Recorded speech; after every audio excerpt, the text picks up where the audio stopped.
Hi there, friends.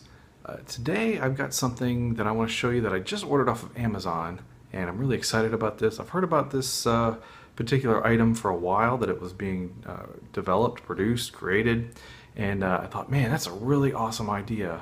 And I heard about it probably a year ago or so, and I didn't really think too much of it until it was finally released. And now that it's released, I couldn't wait anymore, and I just had to go out and buy it. So I have not opened it yet. I got it from Amazon, and I'm dying to open this box and look at it. So let's take a look. Now, I've heard, just based on some of the other reports, that this book is very, very nice. Well, I just gave it away. It's a book. As if you couldn't have guessed from the title of the video. Yes. Here it is.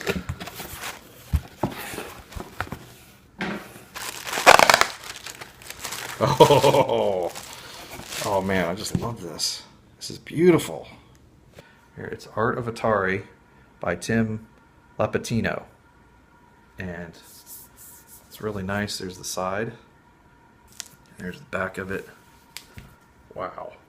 Oh, and it's got some kind of a, oh look, it's got some kind of a bookmark here too. Oh man. Boy, that's very thoughtful. I'm looking at this upside down so that you guys can see it right side up. Get over here just a little bit. Wow, I have not looked at this yet. Oh my gosh. Wow. This is awesome.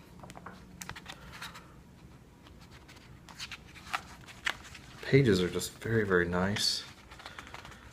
Very high quality. All the different, oh cool, check this out. All the different logos that they would have tried to make back then. The logo behind the Fuji. Man, imagine if they'd have done something like that. Would we have loved Atari as much as we do? I don't know. There it is, folks. The Atari 2600. It gets really good representation in this book. Truly, truly, this is an accurate statement. Cultural icon and Atari's best-selling console. You may not see the console itself that often. Well, I do, because, you know, I'm an Atari fan. But you definitely, if you're not, even if you're not an Atari fan, you've seen this joystick probably a million times. Then you got the 5200 and the 7800. Two good consoles in their own right. The 7800 most notably because it will play 2600 games without a need for an adapter. Coin out. Oh, there we go. Jaguar, Lynx, Atari XE. XE is a really underrated game system. The Lynx, in my opinion, is probably, I think, hands down, got the best games on average of any of the Atari systems. I mean, 90% of the games on there are really good. Does anybody remember, did the box come with combat in the actual package when you got an Atari 2600? I don't remember. It's been so long ago, and I probably threw the box out if I got one. Or did it just come with the cartridge? I think it did come with a box. Home Run. Boy, they really sold this, didn't they? Home Run. I couldn't stand that game. But the artwork is amazing. Okay, this one made me gasp because I thought, man, this is awesome. I don't want to give it away because it's just too awesome to show here in the video, but there actually was artwork for the Superman 3 game that never was released. It is really beautiful, and I'm not going to give it away just because it's too awesome to give away. So that's how they had to do it back in the day before they actually had computers. And they had to use pen and ink and paper to to make the games. Adventure. Oh, there's the happy little elves. It's the happy little elves. This is something I've never quite understood. If anybody wants to try to explain it, why is there a Star Destroyer up in the sky shooting at these poor people on the ground? I mean, this is supposed to be Defender, not Star Wars. You know, still, it's pretty awesome. Oh, you know, I love this one. The Space Invaders one, this is the kind of artwork that just totally captured my imagination. See the way the spaceship is designed with the glass dome over it and like the city inside of it? I used to draw underwater cities exactly like this, and I think this is probably where it came from because of these just amazing artwork that had filled my brain from Atari. Check out this art for Berserk. You know, I never really quite understood what was going on in this picture until I really sat down and took a look at it. I always thought that this thing right here was like something busting through a door or whatever, like it was like Evil Otto busting through a door or whatever. But as I look at it closer, this is the head of a robot, his back. This is his arm, and this is the arm here that got blown off, his leg here. And this is just like the shot that went through his arm and busted through him. Now that I can really stop and take a close look at some of this artwork, it really brings a whole different meaning to it, really. This, for some reason, this never matched up. I don't think this character quite matched up with the whole theme that they were going for. Pac-Man. How about this Pac-Man? I remember seeing this Pac-Man on the computer version of Pac-Man. I thought, man, this must be so much better than the 2600 version. Well, of course it was, because it was on the 8-bit computer. But Pac-Man with legs and arms, and looks like he's like a cross-country runner or something. What were they thinking when they came up with this? Here's another one I don't want to give away because it's very beautiful. Makes me think of course, you know I'm talking about Tempest here. It's a pretty awesome game to begin with. Kind of looks like like TXK that Jeff Minter came up with. I mean, what's amazing about some of this artwork is that we've reached the point to where this artwork could actually come to life. Star Raiders. Oh man, I love the way they do these clouds and everything down here. They like the grid. That's just so awesome. And these look like Darth Vader's TIE Fighter right here. Kangaroo.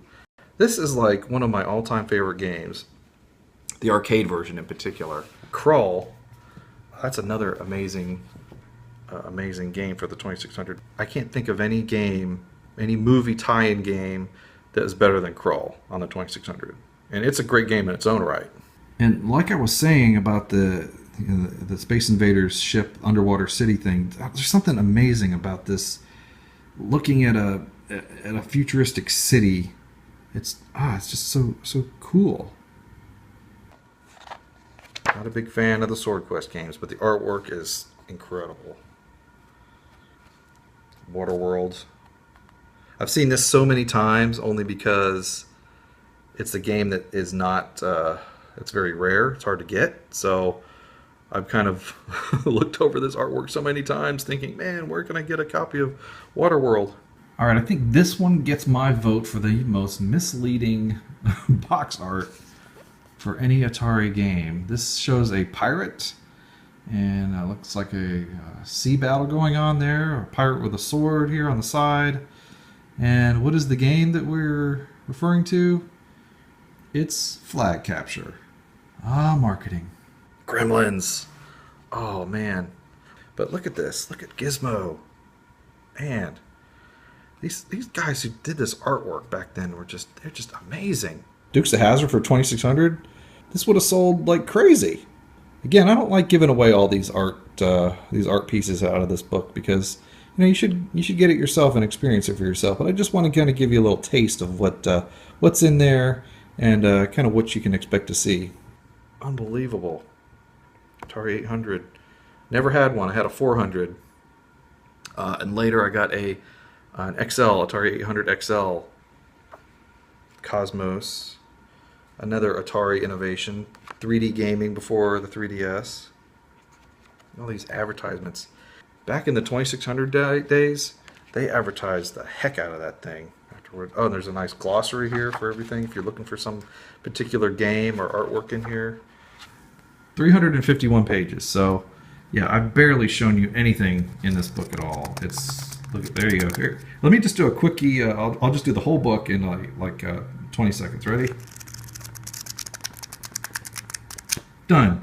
Okay, now you don't have to buy the book. Just kidding. It ran about $30 on Amazon, and honestly, I think it's well worth it. Such a great idea. I mean, to do a book that just covers all of the artwork that Atari did back in the day. You know, when you had a little dot on the screen and you had to use your imagination to think, what is that dot? It's a person, and that duck-looking thing, that's a dragon, and you know, I'm in the dark, and it's just, you know, just a bunch of boring pixels. But with the artwork, it really would forward your imagination and would really spark your thought process on what it is that you're actually playing. You're not seeing, I don't see a dot, I don't see a square or a duck. I actually see the dragon. I see a sword. I don't see an arrow. And I think a lot of that was due to the amazing, amazing artwork that that Atari put on those boxes and cartridges. And this is a must-buy. If you have any interest in Atari at all, this is a must-buy. So, Tim, you've done a great job on this book, and I hope it's very successful. I hope that everybody goes out and gets it. So that'll conclude my review of The Art of Atari by Tim Lapetino. And I would just have one question that I would ask you. Have you played Atari today? Hey, if you like this video, you can encourage me to do more by subscribing to the channel. Thanks for watching. So here it is. Wait, it's upside down.